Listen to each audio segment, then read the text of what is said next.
안녕하십니까. 맨눈으로 세상의 흐름 읽어드리는 Y타임즈 정세분석의 추복일입니다. 2022년에 중국은 한마디로 어디로 튈 줄 모르는 이 럭비공 같은 한 해가 될 것 같아 보입니다. 그만큼 시진핑 주석의 앞길에 이 돌발 변수가 많다는 의미입니다. 중국은 올해 사실상 한 번도 가보지 않은 길을 가려고 하고 있습니다. 그 핵심에 시진핑의 3연임이 있죠. 결국 중국의 2022년의 핵심 키워드는 시진핑의 장기 집권이 될 것이고, 그 길을 가는 데 있어서 많은 장애 요인들이 발생하게 될 건데, 이런 난제들을 어떻게 극복해 나가는가에 따라서 중국의 미래까지 걸려 있다, 이렇게 볼 수 있습니다. 중국은 올 하반기에 중국 공산당 20차 전국 대표대, 줄여서 그냥 당대회라고 이렇게 부릅니다만은 이 당대회를 열게 됩니다. 공산당 일당 통치체제인 중국에서의 당대회는 5년 임기의 차기 지도자를 뽑는 최대의 정치 이벤트죠. 그래서 전 세계 이목을 끌게 됩니다. 그동안에 이제 중국 정치 관리 대류라면 제2만 시진핑 주석이 물러나고 새로운 지도체제가 들어서는 게 맞습니다. 그런데 시진핑 주석은 미중 패권 경쟁에서 미국을 이기고 세계 패권국이 되겠다 그러면서 그 길로 가는데, 자신이 지도력을 계속 발휘해야 된다는 이유 때문에 장기 독재의 길을 택했습니다. 이로써 그동안의 예측 가능한 중국 지도체제를 무너뜨려 버린 거죠. 이런 변수가 결국 올해 중국의 정치 상황을 뒤흔들게 될 겁니다.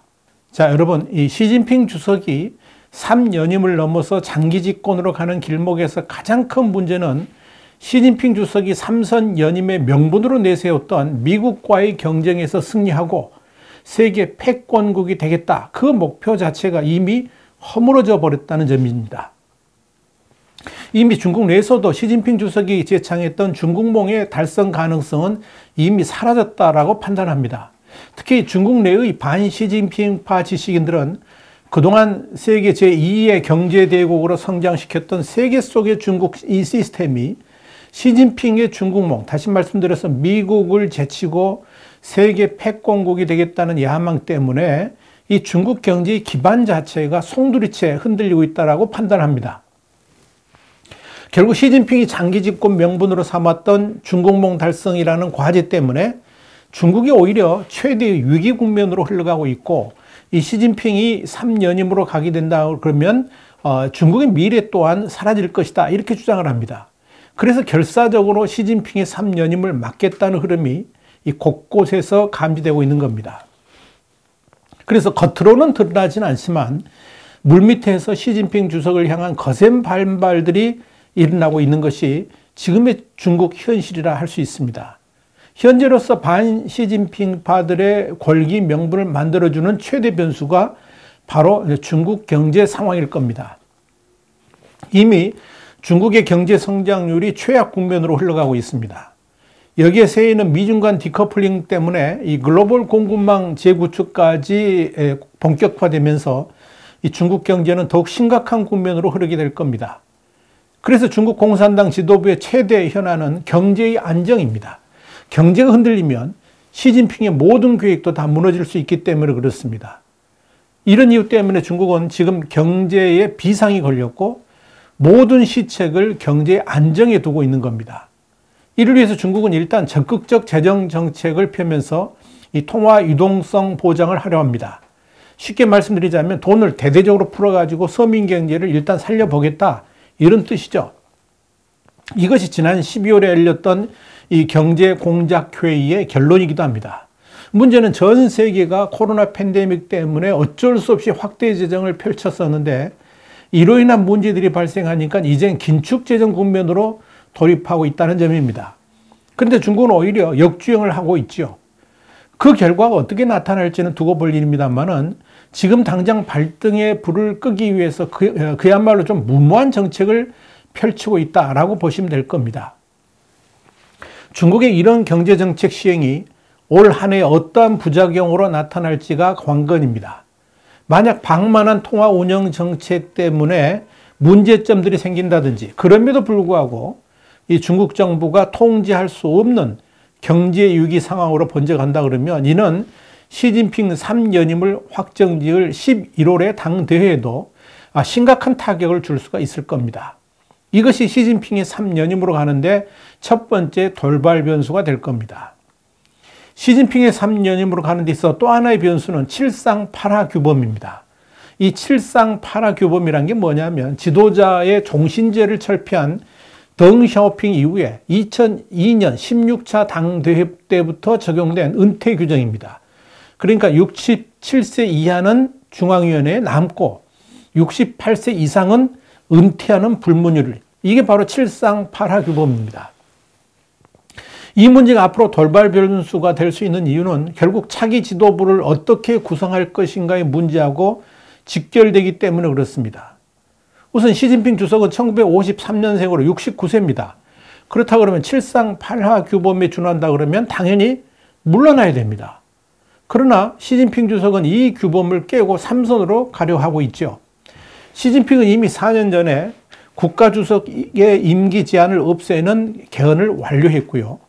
또한 2020년 19기 5중전에, 그러니까 5차 중앙위원회 전체회의에서 중앙위원회 공작조례를 바꿨습니다. 이를 통해서 총석이라는 직책을 정치국을 대표하는 일인이 아니고 정치국 전체와 맞먹는 동급으로 격상을 시켰습니다. 그러니까 사실상 중국 공산당 통치라는 체제에서 1인 통치 체제로 바꿔버린 겁니다. 이렇게 무소불위의 1인 체제로 변경을 했지만 문제는 차기 지도부 선임의 칠상팔하 규범을 어떻게 적용할 것인가의 문제가 불거진 겁니다. 시진핑 자신은 이 규범에 예외를 두면서 다른 이들에게는 엄격하게 적용한다는 것, 이것 자체가 내로남불이고 또 코미디를 할 수 있죠. 일단 그동안 시진핑의 정적이나 다름없는 리커창 총리, 1955년생이니까 67세입니다. 그런데 교체 대상입니다. 왜냐? 헌법이 연임까지만 총리직을 허용했기 때문에 그렇습니다. 그렇다고 리커창 총리를 당 지도부에서 완전히 배제하기는 쉽지 않을 겁니다. 아무리 시진핑의 권력이 강력하다 할지라도 이 권력 분점의 기본적인 원칙까지 무시할 수 없기 때문에 그렇습니다. 그래서 전인대 위원장직이라든지 은퇴 대상자를 명예직에 남기는 반퇴 후 국가부주석을 맡을 가능성이 점쳐집니다. 자, 그렇다면 총리가 누가 될 것인가의 문제로 지박이 되죠. 일단 쉬자진, 그러니까 시진핑 사단 중에서 리창 상하이 총석이 63세고요. 리시 광동성석이 66세입니다. 이런 사람들이 거론됩니다. 그런데 쉬자진에서 이 주석에다가 총리까지 독차지 하는 것에 대한 반발이 나올 가능성이 있습니다. 그래서 거론되는 것이 왕양, 정엽 주석인데 67세입니다. 그리고 후추나 부총리 59세입니다. 이들이 거론됩니다. 또 상하이방을 배경으로 한 한정 부총리도 오르내립니다. 한정 부총리는 68세입니다. 여기서 한정 부총리가 거론되는 이유는 한정 부총리도 칠상팔하 대상이지만 시진핑과 함께 칠상팔하 폐지 혜택을 공유하면서 시진핑의 3선 연임 명분으로 삼으려 하기 때문에 그렇다 하는 이야기입니다. 이런 칠상팔하 원칙을 사실상 무의미하게 만들기 위해서 시진핑 주석은 이미 지난 5년 전에 19대 당대회에서 당시 69세였던 왕치산에게, 지금 이제 74세죠. 국가부주석직을 맡겼습니다. 이건 자신이 3연임을 넘어서 74세가 되는 2027년에 4연임까지 바라보고 포석한 것이다. 이런 해석이 나왔었습니다. 그러나 칠상팔하 규범의 파괴는 원칙 없는 당 지도부 인사라는 후유증을 남길 가능성이 아주 높습니다. 이 원칙이 무너져 내려버린 상황에서 이제는 어느 누구도 은퇴하는 것을 원치 않을 것이기 때문에 그렇죠. 그렇기 때문에 현재 지도부에서 고령을 이유로 가지고 은퇴를 시킨다 그러면 이들이 시진핑파에 저항하는 세력으로 커질 수도 있을 겁니다. 그래서 시진핑 3기의 차기 지도부 구성이 중국 집권 세력의 분열을 가져올 수도 있다, 이렇게 판단하는 겁니다. 이와 관련해 가지고 싱가포르의 스트레이트타임스는 익명의 당내 인사의 말을 인용해 가지고 시 주석은 옛 승계 시스템을 깨뜨렸다 그러면서 그가 만들어야 할 새로운 승계 제도는 정치개혁에서 시 주석의 가장 중요한 유산이 될 것이다 라고 보도를 했습니다. 민주정 대만 때 명예교수도 만일 차기 상무위원 숫자까지 줄인다면 파벌 간 자리 쟁탈전뿐만 아니라 파벌 내의 다툼도 가능하다 그러면서 눈에 보이는 창은 피하기 쉽지만 몰래 날아오는 화살은 피하기 어렵다라고 그랬습니다. 이로 인해서 권력투쟁이 격화될 수 있다라고 본 겁니다. 그런데 이미 그런 조짐이 일어나고 있습니다. 홍콩 명보는 4일 이런 보도를 했습니다. 중국 공산당 서열 3위인 리잔수 전국인민대표대회 전인대 상무위원장이 지난해 마지막 날 열린 전국인민정치협상회의 정협 신년 다과에 불참을 해서 그 배경에 관심이 쏠린다라고 보도를 한 겁니다. 명보는 리잔스 상무위원장이 지난 12월 27, 28일 다른 정치국 위원과 함께 자아비판 회의인 민주생활회에 참석을 했고 열흘 전쯤인 이 전인대 상무위원회 폐막회의에도 참석을 했는데 TV 중계 화면상 병색은 없었다 그러면서 20차 당대회가 열리는 해의 초반에 이런 식의 불참은 여러 가지 추측을 낳고 있다라고 보도를 했습니다.